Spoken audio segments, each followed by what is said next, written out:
وسلم المسلم من سلم المسلمون من لسانه و یدہ۔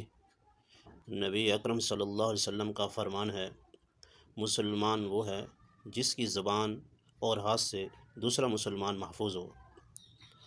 حقیقتاً کامل مسلمان بھی وہی ہے جس کی زبان سے اور ہاتھ سے دوسرا مسلمان محفوظ ہو۔ نبی اکرم صلی اللہ علیہ وسلم نے سب سے پہلے زبان کا تذکرہ فرمایا، اس لیے زبان بہت سخت ہوتی ہے۔ جب یہ چلنا شروع کرے، اس زبان سے اپنے آپ کو محفوظ رکھنا چاہیے۔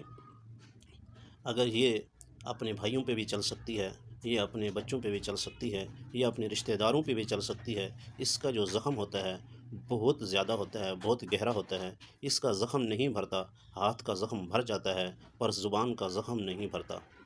زبان سے کسی کو تکلیف نہیں دینی چاہیے، کسی مومن کو تکلیف نہیں دینی چاہیے، کسی ہمسائے کو تکلیف نہیں دینی چاہیے۔ اس زبان سے گالی گلوچ نہیں ہونی چاہیے، اس زبان سے جھوٹ نہیں بولنا چاہیے۔ یہ زبان اللہ تعالیٰ کی نعمت بھی ہے، اللہ تعالیٰ کی طرف سے امانت بھی ہے۔ جیسے اللہ کا حکم ہے اس کو ویسے ہی استعمال کرنا چاہیے۔ یہ زبان اپنی مرضی کے مطابق استعمال نہیں ہونی چاہیے۔ یہ زبان ایسی ہے تلوار جیسے نیام کے اندر ہو، کسی کو تکلیف نہیں دیتی، اور اسی طرح زبان جب اپنے منہ کے اندر بند ہو تو یہ نہیں تکلیف دیتی، جب انسان اس کو کسی پہ چلانا شروع کرتا ہے پھر یہ تکلیف دیتی ہے، بہت تکلیف دیتی ہے۔ یہ زبان تو اللہ نے ذکر اللہ کے لیے بنائی ہے، یہ زبان تو اللہ نے نبی پاک صلی اللہ علیہ وسلم پر درود پڑھنے کے لیے بنائی ہے، یہ زبان تو قرآن شریف کے لیے بنائی ہے، یہ زبان تو نماز کے لیے بنائی ہے، یہ زبان تو اپنے بچوں کے ساتھ میٹھی زبان بولنے کے لیے بنائی ہے، یہ زبان تو اچھے اخلاق سکھانے کے لیے بنائی گئی ہے، یہ زبان تو اللہ سے مانگنے کے لیے بنائی گئی ہے۔ اس زبان کو اچھے طریقے سے استعمال کریں جیسے نبی پاک صلی اللہ علیہ وسلم کا فرمان ہے۔ نمبر 2، ہاتھ سے کسی کو تکلیف نہیں دینی۔ کوئی مسلمان تمہارے ہاتھ سے تکلیف نہ کھائے، دوسرا مسلمان تمہارے ہاتھ سے محفوظ ہو، ہمارے ہمسائے محفوظ ہوں، ہمارے رشتہ دار محفوظ ہوں، ہمارے اہل محلہ سب محفوظ ہوں، ہمارے قریبی رشتہ دار محفوظ ہوں، ہمارے گھر والے ہمارے ہاتھ سے محفوظ ہوں۔ کسی مومن پہ ہاتھ نہیں اٹھانا چاہیے، کسی پر ظلم نہیں کرنا چاہیے۔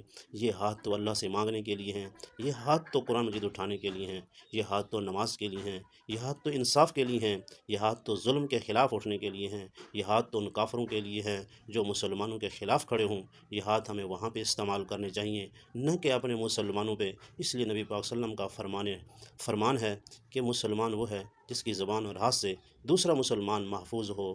تو اللہ تعالیٰ سے دعا ہے اللہ تعالیٰ ہمیں اس پر عمل کرنے کی توفیق دے، ہمیں اور ہمارے بچوں کو اخلاق نبویہ پر چلنے کی اللہ تعالیٰ توفیق دے۔ وآخر دعوانا ان الحمد للہ رب العالمین۔